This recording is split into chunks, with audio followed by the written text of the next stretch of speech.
Bismillahirrahmanirrahim. Assalamualaikum warahmatullahi wabarakatuh. Saya Nurul Farizana binti Monib, memegang nombor matrik 24BE02115. Hari ini saya akan membacakan tajuk yang berkaitan dengan penjagaan Al-Quran. Al-Muqaddimatu Thaniyatu Hifzul Al-Qur'ani. Al-Marhalatu Thaniyatu Jam'ul Qur'ani fi Ahdi Siddiqin. وهذه يبينها أخبار الناس بها كاتب الوحي الآمن زيد بن ثابت قال رضي الله عنه أرسل إلي أبو بكر مقتل أهل اليمامة فإذا عمر بن الخطاب عنده قال أبو بكر رضي الله عنه إن عمر أتاني فقال إن القتل قد تحرى يوم اليمامة بقراء القرآن وإني أخشى أن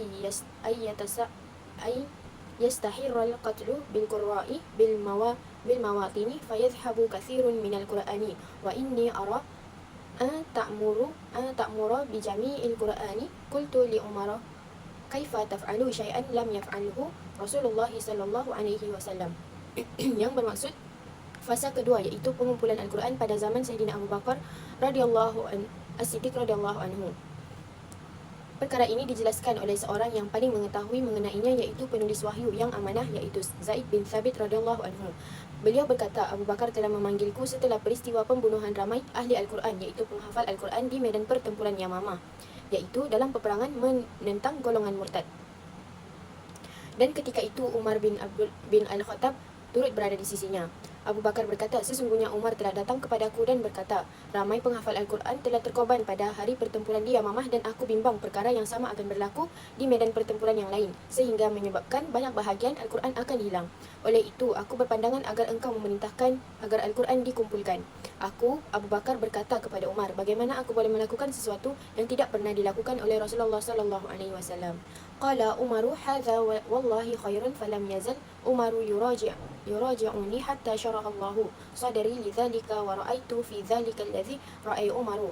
Qala Zaidun qala Abu Bakrin innaka rajulun syabbun aqilun la nattahimuka wa qad kunta taktubul wahya li Rasulillahi sallallahu alaihi wasallam fatatabba'il Qur'ana fajma'hu fa wallahi law kallafuni naqla jabalin min jabali ma kana athqala alayya mimma amarani bihi min jami'il Qur'ani. Qultu kaifa taf'aluna syai'an lam yaf'alhu Rasulullah sallallahu alaihi wasallam. Qala huwa wallahi khairun. Falam yazal Abu Bakrin yuraji'uni hatta syaraha Allahu sadri lilladhi syaraha lahu sadra Abi Bakri wa Umar radhiyallahu anhum. Fatatabba'tul Qur'ana ajma'uhu من الأسب واللخاف وصدور الرجال حتى وجدت آخر سورة التوبة مع أبي هزيمة أنصاري لم أجدها مع أحد غيره. Umar menjawab, demi Allah, ini adalah kebaikan. Umar terus-menerus meyakinkan aku sehingga Allah melapangkan dadaku untuk melaksanakan perkara tersebut. Lalu aku berkata kepada Zaid, engkau seorang pemuda yang cerdas dan kami tidak meragui engkau. Engkau pernah menulis wahyu untuk Rasulullah sallallahu alaihi wasallam, maka dapatkanlah Al-Quran dan himpunkan ia. Demi Allah, jika mereka memberi tanggungjawab untuk memindahkan sebuah gunung, itu tidak akan lebih berat bagiku daripada apa yang mereka perintahkan, iaitu mengumpulkan Al-Quran. Aku berkata, bagaimana kamu semua boleh melakukan sesuatu yang tidak pernah dilakukan oleh Rasulullah sallallahu alaihi wasallam? Abu Bakar menjawab, demi Allah, ini adalah kebaikan. Abu Bakar terus-menerus meyakinkan aku sehingga Allah melapangkan dadaku sebagaimana dia telah melapangkan dada Abu Bakar dan Umar. Lalu aku dapatkan Al-Quran untuk dihimpunkannya daripada pelepah kurma, kepingan batu dan dada para sahabat, sehingga aku menemui ayat terakhir daripada surah At-Taubah bersama Abu Khuzaimah Al-Ansari. Aku tidak menemuinya pada sesiapa pun selain daripadanya. Billahi minasyaitonirrajim. Laqad ja'akum rasulun min anfusikum azizun 'alaihi ma anittum hatta khatimata bira'ata. Daripada surah At-Taubah ayat 128 hingga 129. Fakanati suhufu inda Abi Bakrin hatta tawaffahu Allah. Thumma inda Umar hayatahu, thumma inda Hafsata binti Umar radhiyallahu anhu. Hal hunaka jam'un waqa'a fi khilafati Umar. Ruwiya fi dhalika min al-khabari ma la yathbutu min tariqin naqli imma min riwayati dha'ifin aw min jihati inqita'in fil isnad. Sesungguhnya telah datang kepada kamu seorang Rasul dari kalangan kamu sendiri yang menjadi sangat keberatan kepadanya sehingga kesusahan yang ditanggung oleh kamu sangat mengambil berat, iaitu tentang keimanan dan keselamatan kamu. Dan ia pula amat belas kasihan, lagi amat mengasihani akan orang-orang yang beriman. Daripada surah At-Taubah ayat 128 hingga 129. Maka mushaf Al-Quran itu berada di sisi Abu Bakar sehingga beliau wafat. Kemudian berada di sisi Umar sepanjang hayatnya dan seterusnya berada di sisi Hafsah binti Umar radhiyallahu anhu. Adakah terdapat pengumpulan Al-Quran pada zaman pemerintahan Umar? Terdapat riwayat mengenainya, tetapi tiada yang sahih daripada sudut periwayatan, sama ada ia datang daripada jalur periwayatan yang lemah atau sanadnya yang terputus. Was-sahihu ma taqaddama fi hadithi Zaid bin ثابت أن عمر أشار على أبي بكر بجمع القرآن وأن الصحف التي جمعت على أهل الصديق بقيت بعده إلى عمر إلى أنيس تشهد رضي الله عنه ثم عند ابنته حفصة أم المؤمنين رضي الله عنها. Riwayat yang sahih ialah sebagaimana yang telah disebut dalam hadis Zaid bin Thabit bahawa Umar telah mencadangkan kepada Abu Bakar untuk mengumpulkan Al-Quran. Mushaf Al-Quran yang telah dikumpulkan pada zaman Abu Bakar kekal berada di sisi Umar sehingga beliau syahid. Kemudian disimpan oleh putrinya iaitu Hafsah Ummul Mukminin. Kita sambung kepada tahap yang ketiga, al-marhalatu tsalitsatu jam'ul Qur'ani fi ahdi Utsman. Wa hadhihi hiya al-marhalatu al-akhiratu min marahil jam'il Qur'ani wa hiya allati tamma fiha jam'un nasi 'ala al-mushafin wahidin man'an lil fitnati wa ilaika qissata dzalika. Tahap ketiga iaitu pengumpulan Al-Quran pada zaman Utsman. Ini adalah tahap terakhir dalam proses pengumpulan Al-Quran di mana umat Islam disatukan dengan satu mushaf bagi mengelakkan perpecahan. Berikut adalah kisahnya. Anas bin Malik radhiyallahu anhu anna Huzaifah bin al-Yamani qadima 'ala al-Uthmana wa kana yughazi ahla Syami fi fathi Irminiyata wa Azerbaijana ma'a ahli al-Iraq. فأخرع حذيفة إخلافهم في القراءة فقال حذيفة لعثمان يا أمير المؤمنين أدرك هذه الأمة قبل أن يختلفوا في الكتاب اختلاف اليهود والنصارى. فأرسل عثمان إلى حفصة أن أرسلي إلينا بالصحف ننسخها في المصاحف ثم نردها إليك. Diriwayatkan daripada Anas bin Malik radhiyallahu anhu bahawa Huzaifah bin Al-Yaman menemui Uthman selepas beliau turut serta dalam peperangan bersama penduduk Syam bagi membuka Armenia dan Azerbaijan bersama penduduk Iraq. Ketika itu Huzaifah merasa takut dengan perbezaan dalam bacaan Al-Quran yang wujud di dalam kalangan mereka. Lalu beliau berkata kepada Uthman, "Wahai Amirul Mukminin, bertindaklah segera menyelamatkan umat ini sebelum mereka berselisih dalam kitab Al-Quran, sebagaimana perselisihan yang berlaku dalam kalangan Yahudi dan Nasrani." Maka Uthman mengutus surat kepada Hafsah, "Kirimkan kepada kami lembaran-lembaran Al-Quran agar kami dapat menyalinnya ke dalam mushaf-mushaf dan setelah itu kami akan kembalikan kepada engkau." Lalu Hafsah mengirimkan lembaran-lembaran tersebut kepada Uthman. Maka Uthman memerintahkan Zaid bin Thabit, Abdullah bin Al-Zubair, Sa'id bin Al-As dan Abdurrahman bin Al-Harith bin Hisham untuk menyalinnya ke dalam mushaf-mushaf. وقال عثمان للرهط القرشيين الثلاثة إذا اختلفتم أنتم وزيد بن ثابت في شيء من القرآن وفي رواية في عربية من عربية القرآن فاكتبوه بلسان قريش فإنما نزل بلسانهم. ففعلوا حتى إذا نسخوا الصحف في المصاحف رد عثمان الصحف إلى حفصة وأرسل إلى كل أفق بمصحف مما نسخوا وأمر بما سواه من القرآن في كل صحيفة أو مصحف أو يهرق. Uthman berkata kepada 3 orang Quraisy tersebut, "Jika kalian berselisih dengan Zaid bin Thabit dalam sesuatu bahagian Al-Quran, iaitu dalam satu riwayat tentang perkara yang berkaitan dengan bahasa Arab Al-Quran, maka tulislah ia di dalam dialek Quraisy kerana sesungguhnya Al-Quran diturunkan dalam dialek mereka. Mereka pun melaksanakan arahan tersebut sehingga selesai menyalin lembaran-lembaran tersebut ke dalam mushaf-mushaf. Setelah itu, Uthman mengembalikan lembaran-lembaran tersebut kepada Hafsah dan mengirimkan mushaf-mushaf yang telah disalin itu ke setiap wilayah.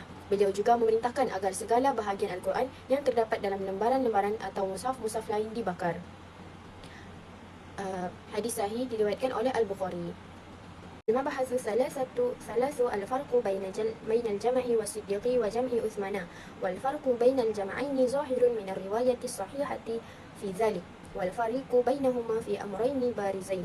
الأول السبب الداعي للجمع، ففي عهد الصديق الخوف على ذهاب القرآن بذهاب حملته كما وقع في إشارة عمر على أبي بكر حيث قال إني أخشى أن يستحر القتل بالقراء.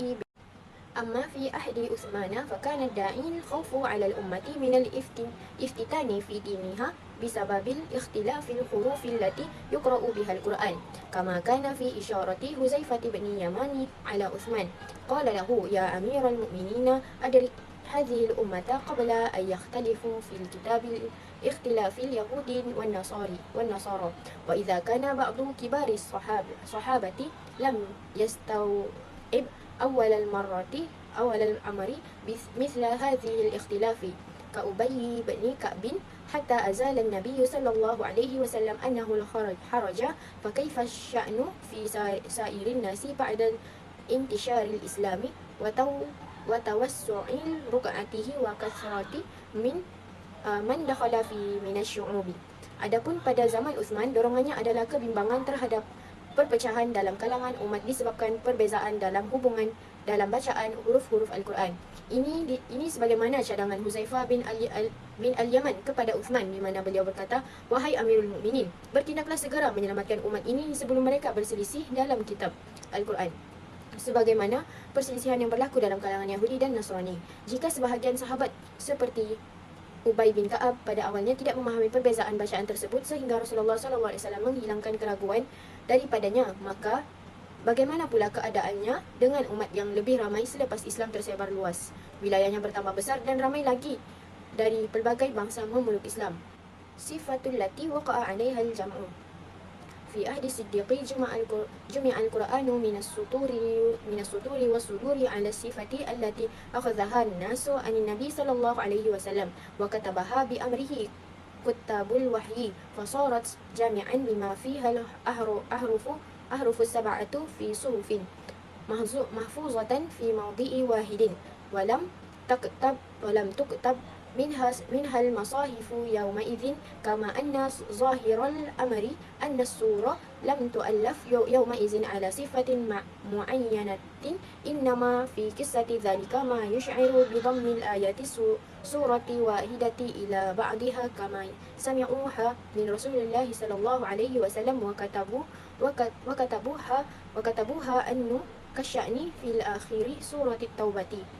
وأما في عهد العثمان فإن الجماعة كان بكتابة مصحف يكون للناس إماما لا يختلف في شيء من حروفه يعصمون به من الضلالة. Yang kedua adalah kaedah pengumpulan. Pada zaman Abu Bakar, Al-Quran dikumpulkan daripada lembaran dan hafalan manusia berdasarkan kaedah yang diajarkan oleh Rasulullah SAW dan dicatatkan oleh para penulis wahyu atas perintah baginda. Semuanya yang digabungkan termasuklah kesemua 7 qiraat yang wujud ke dalam satu koleksi dalam bentuk lembaran yang disimpan di satu tempat. Namun mushaf belum lagi ditulis pada waktu itu. Juga kelihatan bahawa surah-surah belum lagi disusun dalam urutan yang tertentu. Namun berdasarkan kisah tersebut ada petunjuk bahawa ayat-ayat dalam satu surah digabungkan bersama sebagaimana yang didengar daripada Rasulullah SAW dan dicatatkan daripadanya seperti dalam perihal akhir surah At-Taubah. Adapun pada zaman Uthman, pengumpulan dilakukan dengan menulis sebuah mushaf yang menjadi rujukan utama bagi semua umat Islam tanpa sebarang perbezaan pada huruf-hurufnya demi melindungi umat daripada kesesatan. وجعل عثمان رضي الله عنه إمامته في ذلك الصحف التي جمعت في عهد الصديق وأمر الكتاب أن يصيروا فيها اختلفوا فيه عند الكتابة إلى لغة قريش فتكون فصلا بينهم وكل حرف لا يأتي على موافقة الرسم وإن كان من السبعة فلم يكتبوه في المصحف ذلك أن الصحابة أدركوا المعنى الذي لأجله أنزل القرآن على 7 أحرف وهو التيسير على التالي وأنه ما من حرف إلا وهو على وفاق الآخر في معناه ورأوا بعد النبي صلى الله عليه وسلم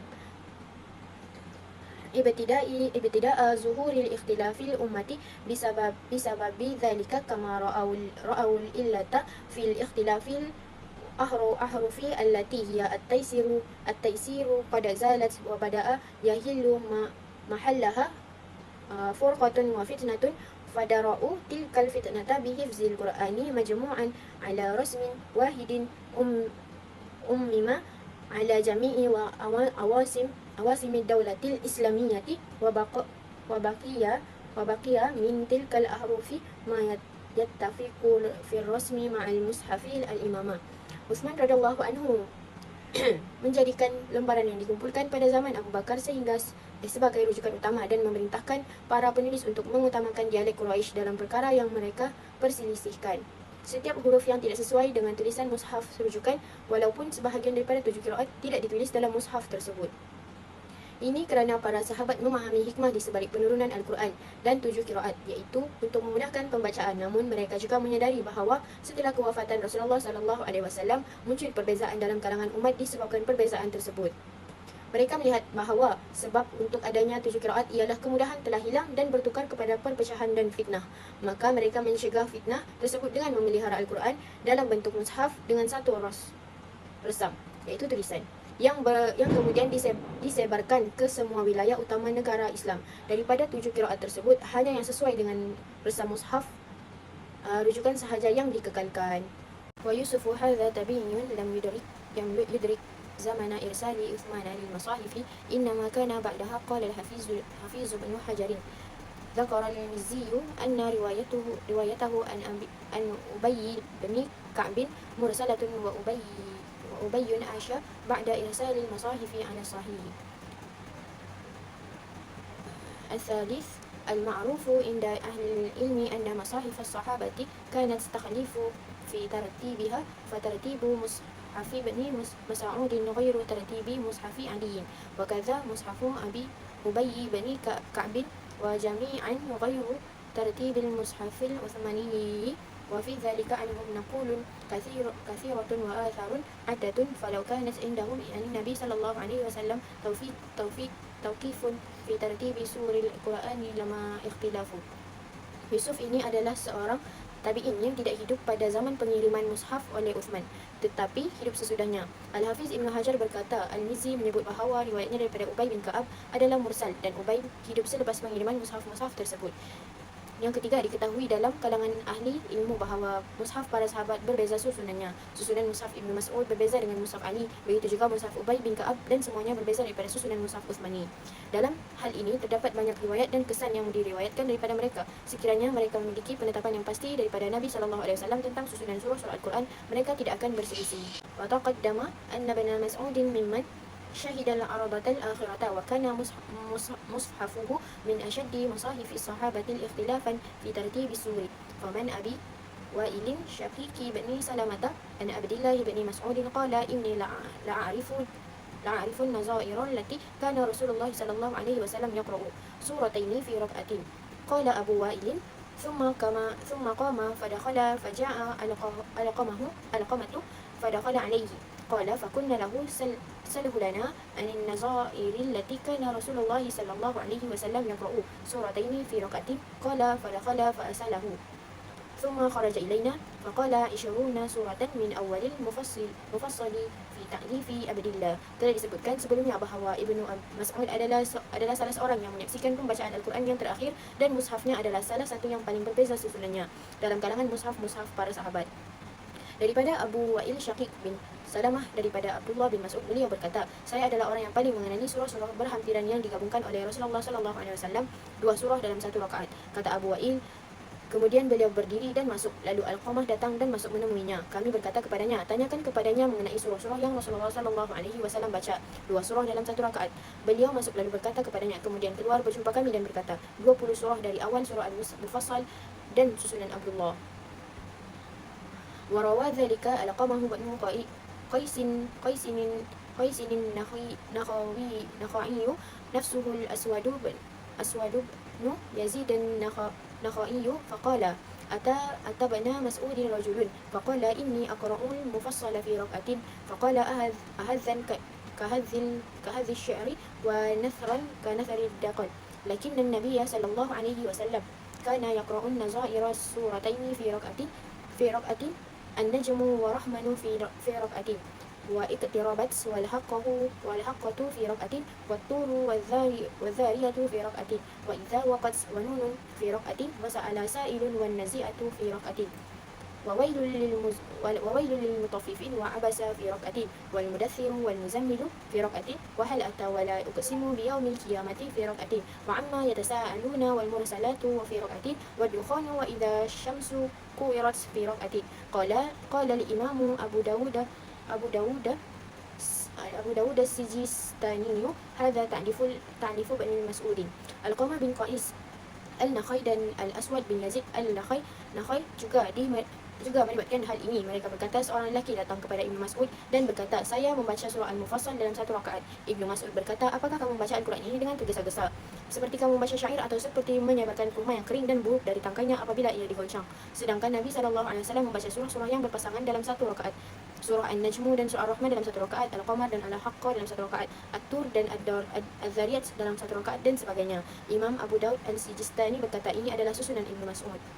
وقصدت بذكر هذا الحديث إبطال زعم من قال إن العرضة الأخيرة كانت على ترتيب السور في المصحف كما هي اليوم في مصاحف المسلمين، فهذا ابن مسعود كان قد شهدها، ومع ذلك فقد اختلف تعريف السور في مصحفه.